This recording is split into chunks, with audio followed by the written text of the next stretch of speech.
सिद्धांत पर कोई आ चाहता है, कोई माई का लाल मुख्यमंत्री हो चाहे प्रधानमंत्री को, किसी को छोड़ता नहीं मैं। और अभी घोषणा करना चाहूंगा, शक्ति की देवी मां देवी पद्मावती से साधना से ये हुआ है।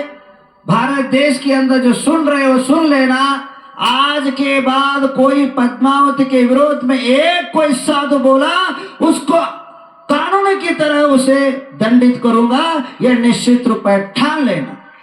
जिस देवी को मैं मानता हूं, जिस देवी की मैं आराधना करता हूं, जिस देवी की मैं साधना से मैं अपने काम को सिद्ध करता हूं, उस देवी को कोई बोला तो समझ लेना उसका खैर नहीं। और उसके बाद अगर उसको जेल में नहीं डाला, मेरा नाम गुणधर नंदी नहीं है।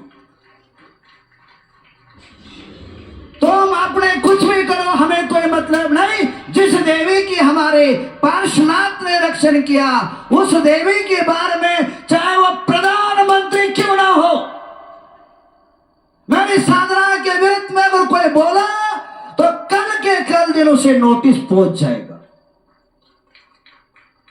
मेरे नवग्रह के बारे में कोई बोला, वो इस दुनिया में जेल के अंदर उसको एक बार हवा खाना पड़ेगा। चाहे साधु हो, चाहे संत हो, चाहे ब्रह्मचारी हो, चाहे फकीर हो, चाहे लकीर हो, गरीब हो, श्रीमंत हो, कोट्याधीश हो, हमें कोई से डर नहीं। तुम अपनी साधना में रत रहो, हम अपनी साधना में रत रहे। यह भारत की संविधान कहता है कि हर आदमी स्वतंत्र है, खाने में स्वतंत्र, पीने में स्वतंत्र, जीने में स्वतंत्र, आराधना में स्वतंत्र। और स्वतंत्रता के बाद अगर कोई पहुंचाता है, उसको निश्चित रूप में ना दंडित होना पड़ेगा।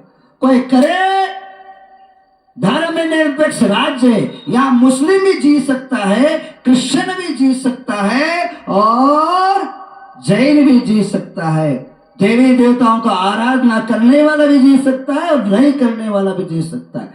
हमें कोई छेड़े नहीं, और हमें कोई छेड़े तो हमें उसके छोड़ेंगे नहीं। हम किसी को छेड़ते नहीं, और हमें कोई छेड़ता है उसे छोड़ते नहीं है, कोई माइक का लाल क्यों ना हो। ध्यान रखिए, यह धर्म संसार के अंदर मैं आह्वान करना चाहता हूं, आज के बाद किसी की प्रवचन में मेरे को कहीं रिकॉर्ड आया, उसी दिन कानून की तरह उन्हें नोटिस भेजा जाएगा, और कितने बड़े संत क्यों न हो, उन्हें उसका भुगतना पड़ेगा, उसका जवाब आपको मिलेगा।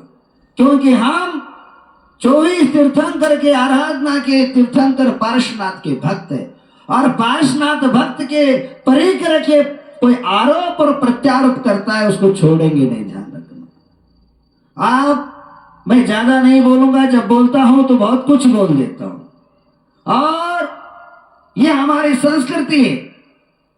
ध्यान रखिए, कर्नाटक की संस्कृति हमारी भारतीय संस्कृति है, कर्नाटक की संस्कृति हमारी जैन की संस्कृति है, और जितने आचार्य हुए हैं वो कर्नाटक के हुए।